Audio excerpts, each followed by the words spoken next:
All right, everyone. So here we are at part 5 of Totally Not Mark's 100% Blind Naruto review, the Kazekage Rescue Mission. Now, before we get into this video, guys, as always, I have to ask you that if you want to support the channel, remember to leave a like, share this video, hit the subscribe button, hit the bell icon to be notified whenever I post a new video. Comment down below with your thoughts. Let me know what you think of the Kazekage Rescue Mission. I know a lot of people don't really mention this as one of their favorite arcs in Naruto, but I'm curious to know what your guys' thoughts are on this arc in particular. And remember to check the description for links to this video as well as Mark's channel, so make sure to head on over there as always to subscribe and watch his videos and show him some support. All right, let's watch the video. Ladies and gentlemen, we are back from the time skip and about to dive headfirst into Shippuden. Something I've noticed since starting this series is that, unlike any other series I've covered, fans seem divided, and that's putting it lightly. Since I finished the very first arc of this series, with every subsequent video, I keep getting comments saying something along the lines of, "It's all downhill from here," which, having now completed the first arc of Shippuden, I can't say I share that opinion. Yet, anyway. Some parts I might like more than others, but I haven't noticed a decline of anything noteworthy so far. The story seems to flow very well with a clear vision behind it of... Well, so the statement of it's kind of all downhill from here, I don't know if I agree with that. I mean, excuse me, while I do agree that the Kazekage Rescue Mission is not as good as the Sasuke Retrieval arc, I understand that, but for me, it's not a bad arc. I like it, I do. And, again, I do see where people are coming from, because a lot of people do say that, you know, Shippuden isn't as good as part 1. And for me personally, like, I think that one of the reasons for me, again, I'm just speaking for myself, it's fine if you don't agree with me on this. One of the reasons why Shippuden doesn't feel to me as good as part 1, even though there are some arcs in part 2 that are even better than a lot of the arcs in part 1. Again, Pain Invasion versus Itachi and versus Pain, just like it's some of the best arcs in Naruto. Top 5 in my opinion. Like, those two arcs, absolutely fucking amazing. For me personally, I guess it just I don't know, like there's something about it. Maybe it has something to do with the fact that, like, the series chose to shift focus, or Kishimoto shifted focus from it being about you know, about these young shinobi, like, learning more and more about the world around them and becoming more and more about, you know, the Akatsuki, and then shifting the focus to Naruto and Sasuke, and the story kind of revolving around them, even though with Naruto it makes sense because, you know, he's the character.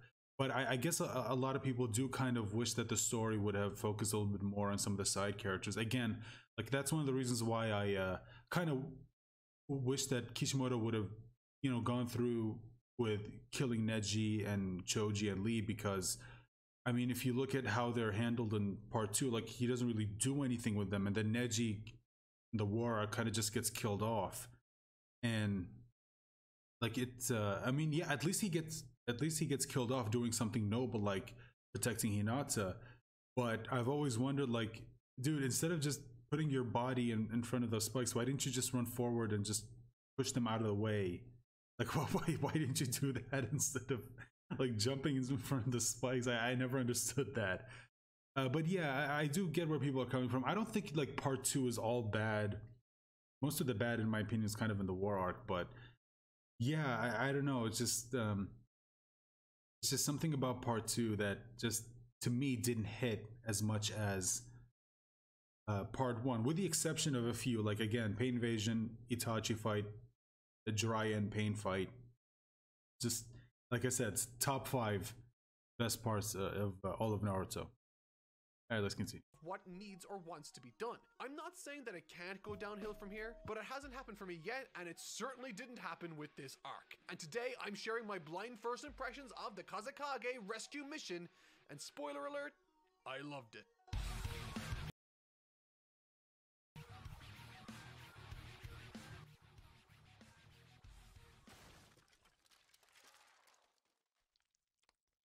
Before I dive into this week's material, I have something to announce. Like many of you, I've been a fan of Spider-Man since I was 5 years old. It was the movie that inspired me to start looking at film as an art form, and now having grown up, I happen to have a channel where I review stories I love for your entertainment. I had planned on taking December off this year, but instead, I had an idea. Spider-Man No Way Home hits theaters this December 17th, and so I thought it might be fun if this December we go full Spider themed, in a challenge I am dubbing Spidey-cember. I'm very proud of the name. Within which I will attempt to review and break down some of the most iconic and heavily criticized live-action Spider-Man films ever to be released. I'm talking Garfield, I'm talking Tobey, I'm talking Tom Holland. These reviews will be contained to 3 I actually videos forgot that he released on did December that. 2nd, December 9th, and with the final review dropping December 16th, one day before the release of Spider-Man No Way Home. One of the most hotly anticipated films in superhero film history. I'll be kicking things off this Spidey-cember with the Raimi trilogy on December 2nd, which I hadn't seen since I was a kid in theaters. I can't wait to share my feelings on these films that changed my life, and I hope to see you all there for this Spidey-cember. 懐かしい。全然変わってねってばよ。 The further I've delved into this series, the more I found that it likes to utilize fights to tell its story. While I do like this approach and I think it makes sense given the circumstances, I do think that overall it does feel a lot more one-note in its approach compared to earlier arcs, which had opportunities for training and exams to filter the themes and narrative context for different characters. However, with that said, I also think that the conversations that occur during these fights serve as a nice balance to that issue and lack of variety in certain settings. This arc, which focuses on the reintroduction of all the main and secondary characters, primarily concerns itself with the kidnapping of Gara and the bringing full circle of his character arc. It's a powerful tale with themes of responsibility, regret, and loneliness. In terms of the new post-time skip designs, while many of the secondary characters have remained much the same, I do enjoy the reimagined designs of Naruto and Sakura. There's an obvious air of maturity to these respective looks, helped enormously by the addition of darker colors on Naruto, removing some of the fiery orange with a much more muted, darker tone. The same goes for Sakura. I love that she's decided to keep her hair short, which speaks to her mindset greatly thanks to the fight she had with Ino during the Chunin exams. Furthermore, her outfit, similar to her more mature persona, reflects a more practical action-based approach, stripping away her dress-like garments, replacing them with something far more fitting, I think. I'm particularly happy with this change in Sakura, which You know, for me personally, I do kind of wish that Kishimoto would have stuck with this outfit for Sakura and, you know, didn't in the war arc, like he didn't have her wear the like the shinobi gear, even though like I do get what like kind of what he was going for with all of them wearing the same shinobi gear, because you know the like each of them are supposed to represent their village, but at the same time it kind of did strip them of their, you know, unique individual character traits. So yeah, while I get what he was going for, at the same time I didn't really like that he took away their unique looks, you know what I mean? I will definitely touch more on later in this video with her outstanding fight. But as far as first impressions go, I'm honestly thrilled that Sakura has been training under Lady Tsunade, managing in her own way to find an identity in a critically important vertical, the likes of which Naruto and Sasuke aren't good at. It plays to the natural strengths she demonstrates as a character in the first part and builds upon them naturally, giving me a sense that she is, in fact, her own character.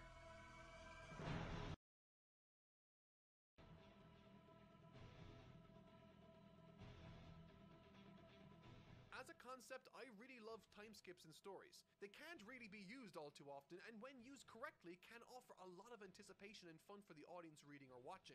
A great example of this is, once again, One Piece, where before the time skip, everyone had a clear motivation, a clear set goal to aim for in the time they had to train. And once they return after the time skip, we anticipate the reveal of how each person did during their time away. Dragon Ball, on the other hand, took a different approach by effectively ending on a high note at the end of the 23rd Tenkaichi Budokai. And when they picked back up in the Saiyan arc, they communicated the passage of time visually through either the action between Goku and Raditz, or through Goku now having a young son called Gohan. To be clear, I'm not saying either of those approaches to the time skip are unique, and I'm certainly not suggesting that Kishimoto looked to mirror his approach after any one of these. I mean, this arc of Naruto was written in 2006, well before the time skip of One Piece. I'm just using these as examples of how one might approach this narrative mechanic and make it work for them. Interestingly though, the Naruto series seems to have taken an approach similar to, but not exactly the same as either of them. Similar to One Piece in that Naruto's final arc before the time skip ends in a tragic manner, and spurred on from the results of that, our heroes now have a clear-cut goal to work towards.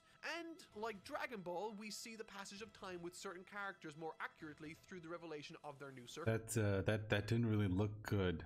Look at this. Now have a clear-cut goal to work towards. Like with Sakura, it's like they took an image and just kept moving it downward. Like, seriously, look at this. Look at how bad this looks. Our heroes now have a clear With Kakashi, like he's well animated. Like he's at least has some movement. And then okay, so there's actual movement here, but here they just took an image and just moved it down, and it just like Dragon Ball. And then here, wow, like you could. Oh, this does not look good. See this the effects right here, like the dust clouds. This one looks fine, but the rocks, like how they're just moving, that did not look good. Of their new circumstances. While we can see the developments and improvements of Naruto and Sakura with extreme clarity during their reintroduction training sessions with Kakashi, we also see the new position Gaara finds himself in now that the dust has settled. And as it happens, this arc concerns itself with his story greatly.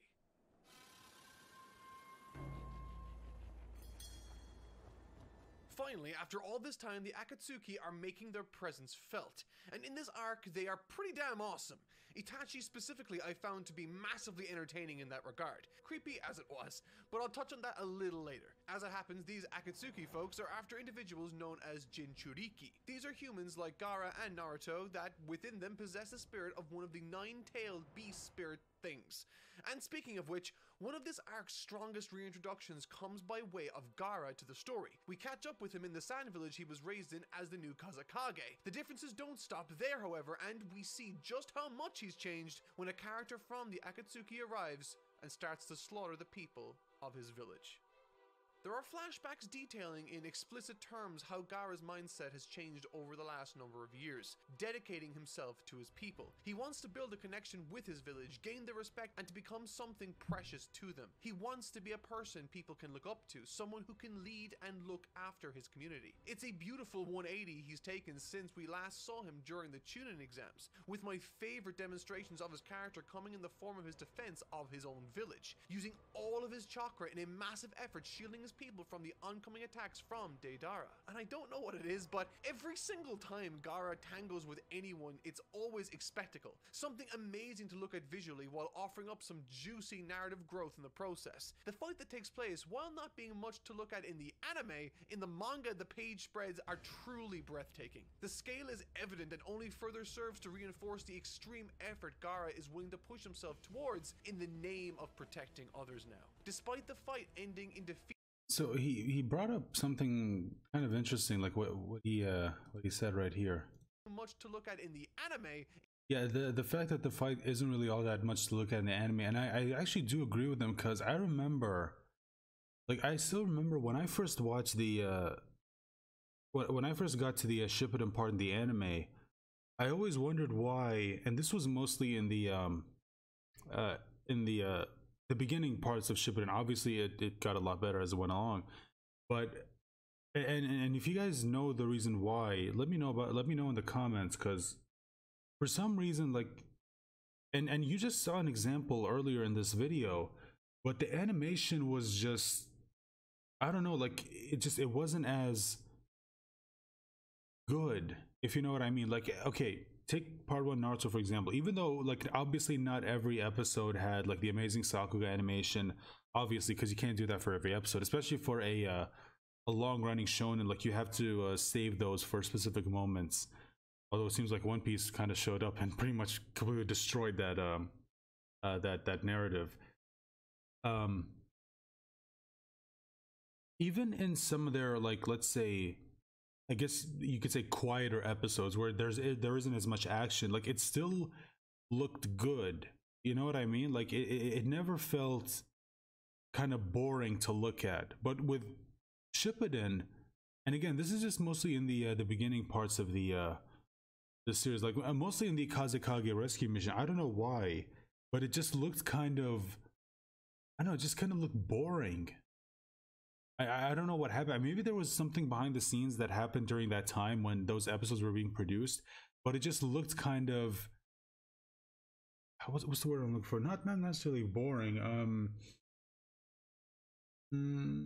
God, what's the word I'm looking for? Flat. I guess? No, that's not it. I mean, I guess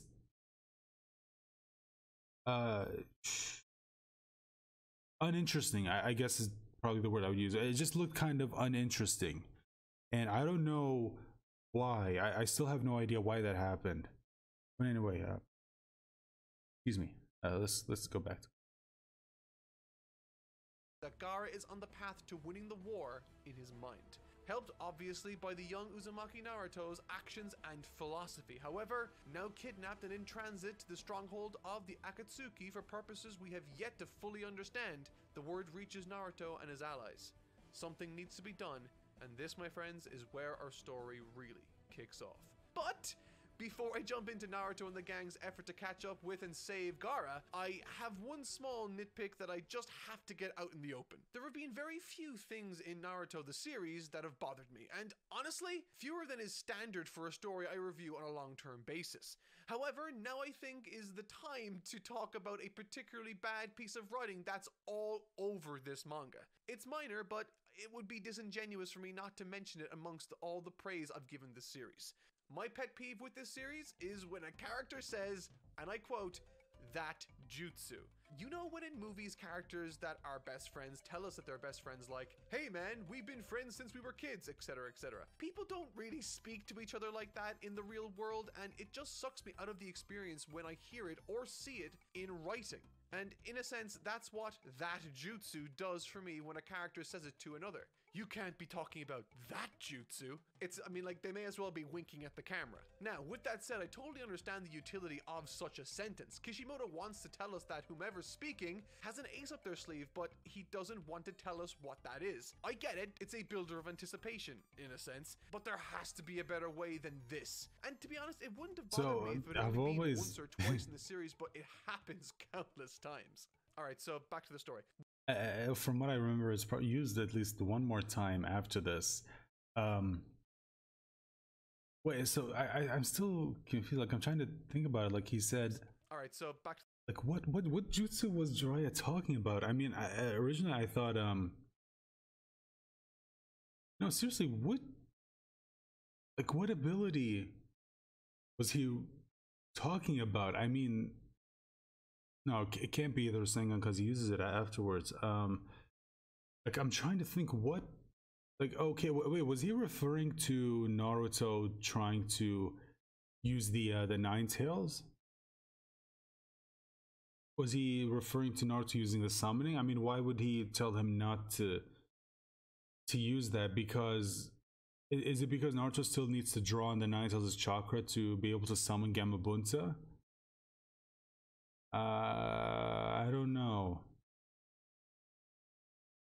The story. Once word reaches Naruto back at the village, Lady Tsunade sends himself, Sakura, and Kakashi to check it out. Their mission is to suss out the situation in the Sand Village and report back immediately before there's any trouble. One thing I will say though is that once they do arrive, Sakura demonstrates how impressive she is with her abilities to heal the wounded and cure poison. There's now such a pronounced contrast with her, particularly when you compare her with the comparatively much less competent child she was when the series began. And this isn't by any means all she's improved since these days, but we'll get to that soon. Furthermore, before we go into the final act of the story, I do want to say that I really enjoyed the wildcards that were injected into the mix right before the second half of this arc. Out of nowhere, Guy's team with everyone's favorite little splendid ninja Rock Lee is roped into this mission. Kakashi and his team decide to try and retrieve Gaara from those that stole him away, and it's something Naruto is very passionate about pursuing, and in that pursuit, trouble finds them.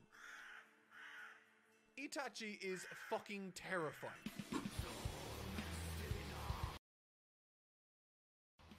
But you know what isn't terrifying? Audible, the sponsor of this video. I love analyzing these wonderful stories, and if you've been watching for a while, you know I adore my books on narrative theory. K.M. Wanen's book on character arcs is one of my all-time favorites. What if there were a surefire secret to creating stunning character arcs?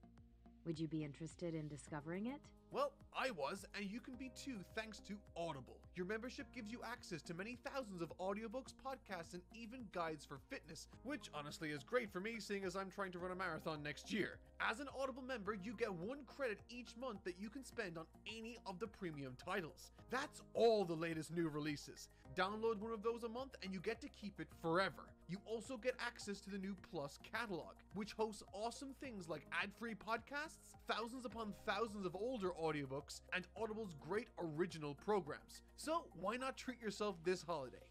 Whether you're sitting cozily around the fireplace or driving around to see family, Audible's a wonderful partner for this time of year. For a limited time, you can join for only $7.95 a month. That's saving you a whopping 46% on your first 4 months of Audible. Go to audible.com/notmark, link down in the description, or text notmark to 500-500. That's audible.com/notmark. And hey, new members get 30 days entirely for free.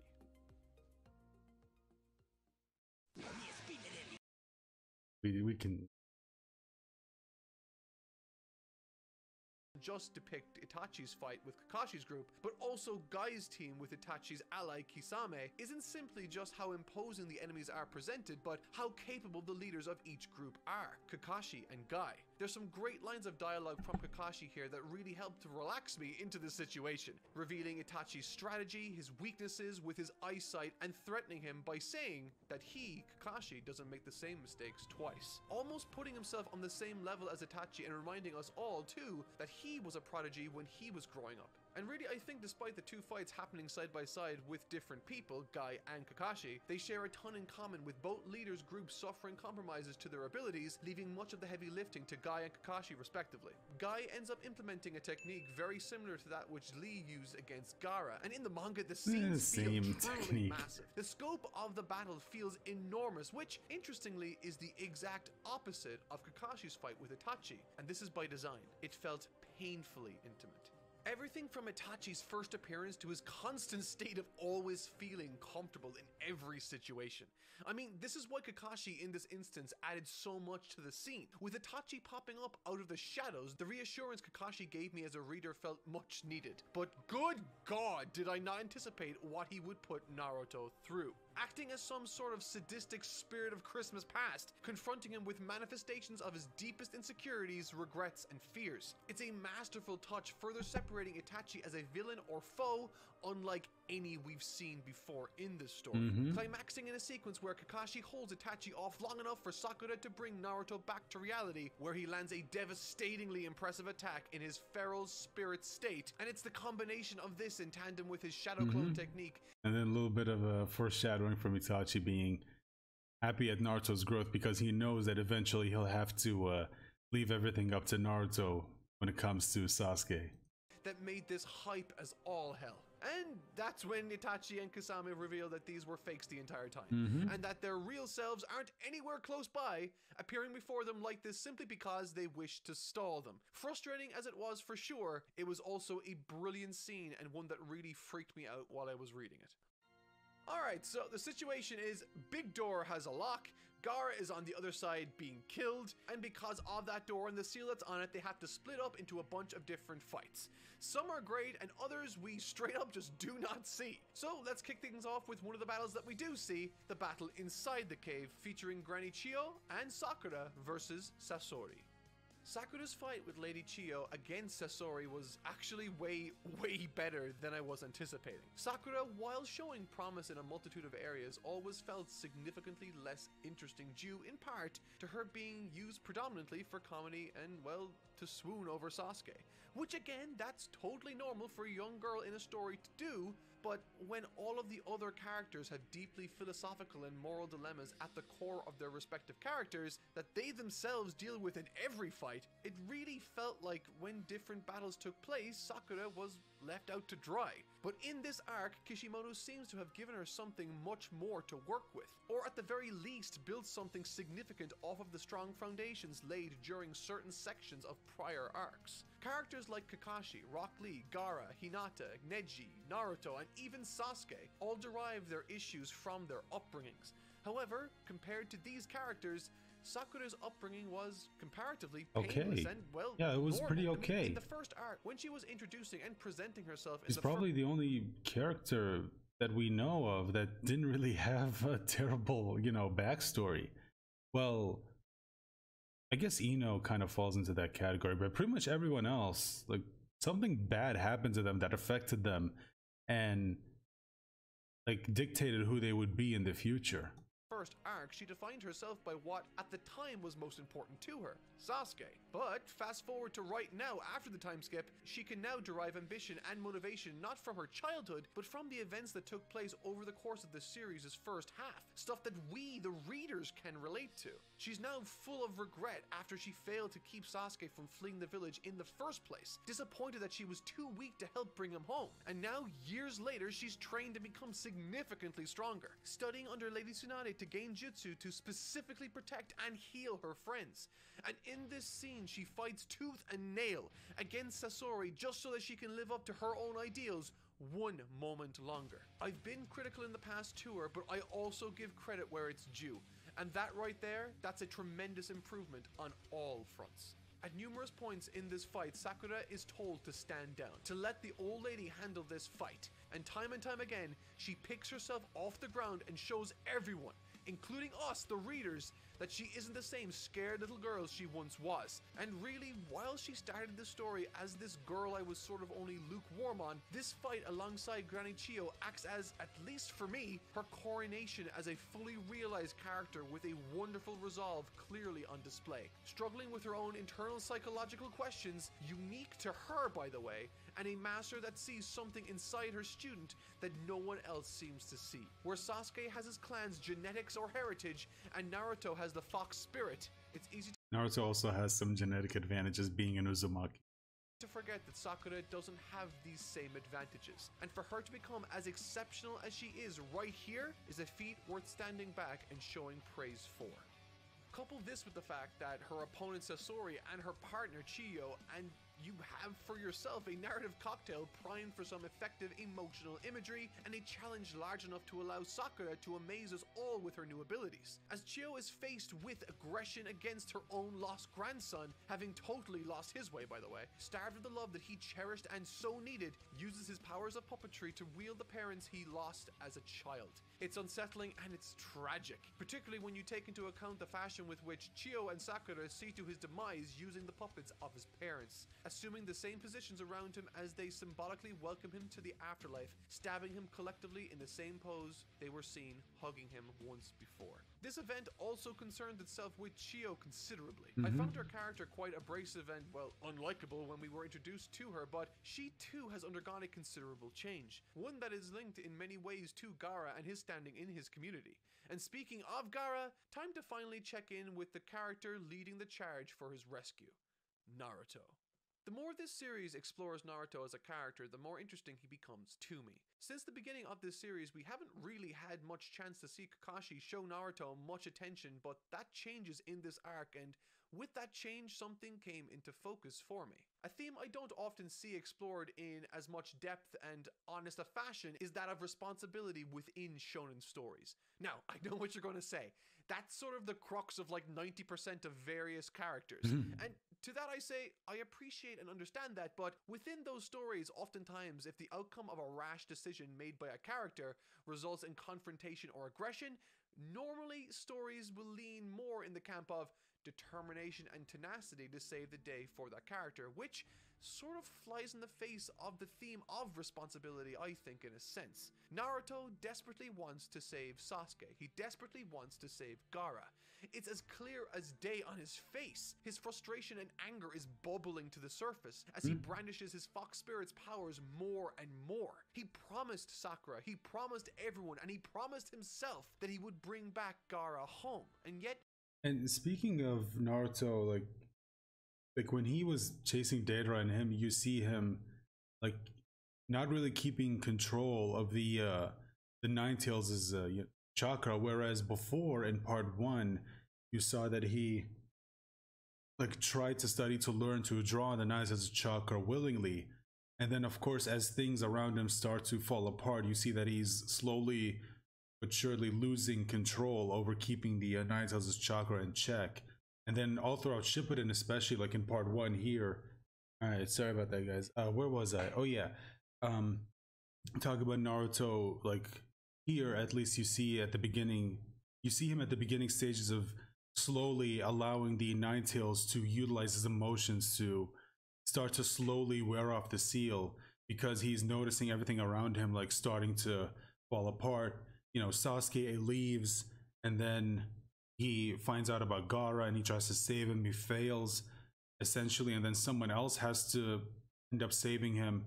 And then later on, you just see it more and more. Like he has a chance to save Sasuke, he fails again. And then later on, I think probably the thing that broke him the most was when he found out about Jiraiya and he died. And then just when you think that he finally starts to gain some control by learning Sage Jutsu, even that ends up failing him. Because remember, essentially he did lose that fight. If it wasn't for Hinata interfering, and then he thought that she died at the hands of Pain, or Tendo Pain. And then that's when, like, that was it. That was his breaking point, and that's when the Nine Tails has taken over, and that's when it was just like, that was it. And then you see later on in his own mindscape, and he's just like struggling, and he's like looking for answers. He's asking himself like, okay, well, what the hell am I supposed to do? I mean, everything around me is just going to shit. And then he hears the Nine Tails just absolutely like not caring about any of that, and all he cares about is breaking the seal and being free. And if it wasn't for Minato, then that's it. Naruto would have died. And there was also one other time when they were facing Orochimaru, and this is the guy that he blames for like a lot of the things that kind of went wrong, or at least some of the things that went wrong in Naruto's life, being like, you're the reason that my friend left, you're the reason that I'm kind of, you know, in this pain, right? That I'm even in this mindset that I am now, where I'm feeling all this pain, this guilt, this regret for not being able to do anything. And it just, I love that through line in Shippuden. And here's where you kind of started to see it. You saw a glimpse of it in the Sasuke retrieval arc, but here is where you see it fully, I mean, genuinely start to see the like Naruto's mental state slowly starting to fall apart. His fox spirit's powers more and more. He promised Sakura, he promised everyone, and he promised himself that he would bring back Gaara home. And yet, at numerous points in this arc, he loses his temper and finds himself either compromising his team's effort or their well-being, forcing us to contend with the notion that if Naruto truly would do anything to bring them back, then he would also deny himself this indulgence into violence and revenge that he so clearly, desperately is pushing for. All in the name of creating the best possible chance to save Gaara in this instance. Perhaps more times in this arc than we have seen in any arc prior, Naruto has assumed his feral state, eyes and claws poised for an animalistic attack to try and force his way to Gaara, perhaps with his failings in helping Sasuke echoing in his mind also. But the point is that his intentions are good, but he must know that that's not the best way, and yet he indulges in it regardless. This is why I love Kakashi, because in this chase he grounds the young ninja, reaffirming to him that they are indeed on the same team, and that if he wants Gaara back, they just need to be smart about how they approach this altercation with Deidara. And you know, what's interesting about this particular mechanic with Naruto is that as it happens, the more he loses himself to the spirit, the more this behavior invokes its power, and the more of a risk he runs in not only never achieving his goal, but he might lose himself completely also. Thanks to his friendships with the likes of Jiraiya and Kakashi, he's managed to avoid this, but I just find it interesting that this power which he draws from, if drawn from too much, will run counter to what his ultimate goals are. And nothing drives that home more than this.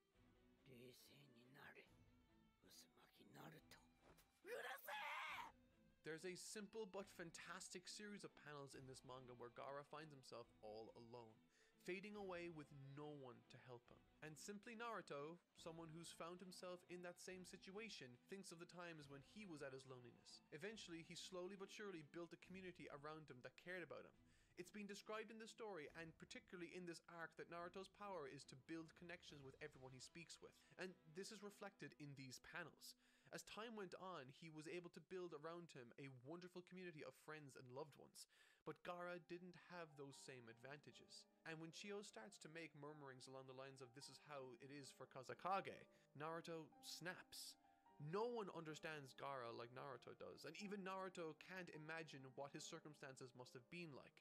Interestingly, there's something of a contradiction at play here where much of the drama seems to be stemming from, in a very natural and great way, mind you, in how Naruto feels in relation to Gaara versus how the rest of the world seems to treat ninjas and certainly Jinchuriki. They are disposable, and yet in this outburst, with the death of Gaara, despite wanting to be Hokage, one of the highest positions in this structure, he seems beside himself, totally and utterly distraught at the notion that no one ever considered how he might have felt, how Gaara might have felt, how his life might have gone different had he not been forced to connect with this spirit in the first place. In other words, Naruto's here to shake things up. He wants to become Hokage, and maybe he'll change this crazy world along the way. This show of emotion and frankly common sense resonates with the old-timer, and in a last-ditch effort to do what she believes is the right thing to do, she sacrifices herself to bring Gaara back from the brink, and the depiction of which is beautiful. Surrounded by those he longed for connection with, Gaara now has a family who loves him. Man, okay, look, it's a great story. Shippuden is off to a great start, and hopefully the next stop will be Itachi or Sasuke or something along those lines. But for now, thanks for stopping by. Hold on, a broken conclusion because Mark wants to talk more about it next week. I immediately went to read. I went to read the next 8 volumes like the very same day the script was done. Checking out this review. I'll be covering the next arc next week, and after that we have Spidey-Cember. If you don't want to miss any of these reviews, I encourage you to subscribe for more. I've recently realized that less than half of you who watch my channel are subscribed, so what's up with that? Just hit the button. It'll take like a second, it'll be no Hey, I haven't been able to figure that out either, so I can't tell you that, Mark. effort, and it'll make me super happy. But that'll do for this week. Love you guys, and thank you so much for watching. Okay, so yeah, I better pause it here before it gets to the music. Okay, so yeah, I mean, again, look, for me personally, I do like the Kazekage rescue arc. I mean, I know a lot of people probably are not really all that big on the arc itself, but for me, I just absolutely love it, and I love specifically how it goes into developing Gaara's character, or more specifically progressing his character, because yes, there is a difference. Character development and character progression are not the same thing.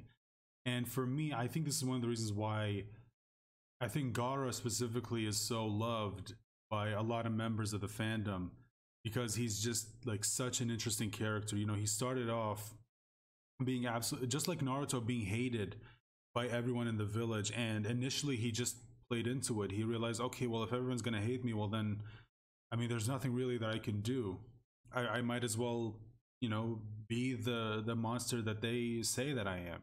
And then in comes Naruto, and he shows him, no, there is a different way, and it leads into him wanting to, instead of being someone that's feared by the village, he wants to be someone that the village can look up to, and be someone that can hopefully lead the village into a better future. And it also connects to Granny Chio's character and what she ends up saying at the end when she is saving Naruto, or excuse me, when she's saving Gaara, by using the you know, I forgot the name of the technique, but it's the one where you transfer your life essence to someone else, and you basically give up your life so someone else can live.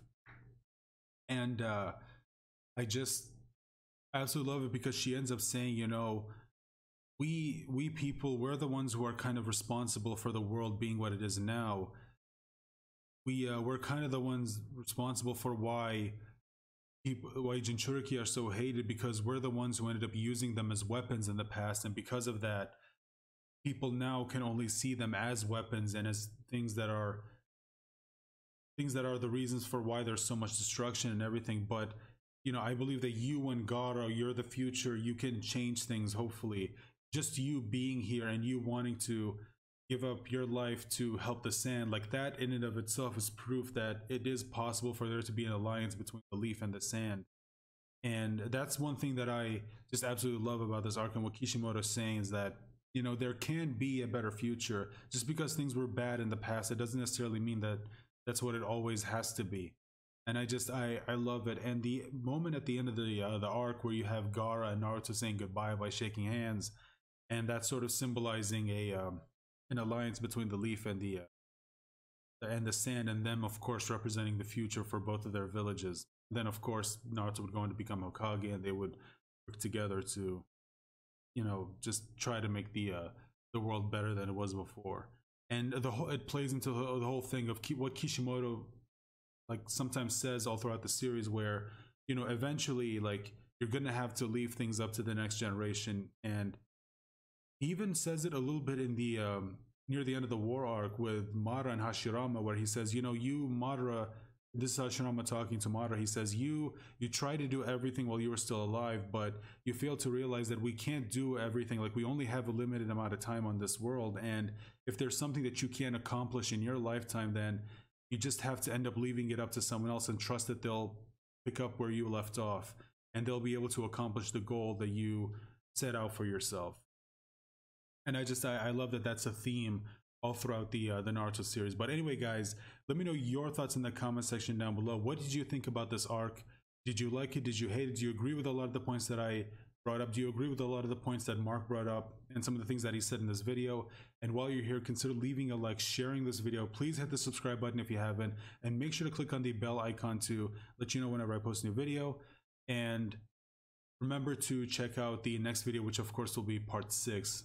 And I look forward to seeing you guys watch that video when it eventually gets released. Bye for now.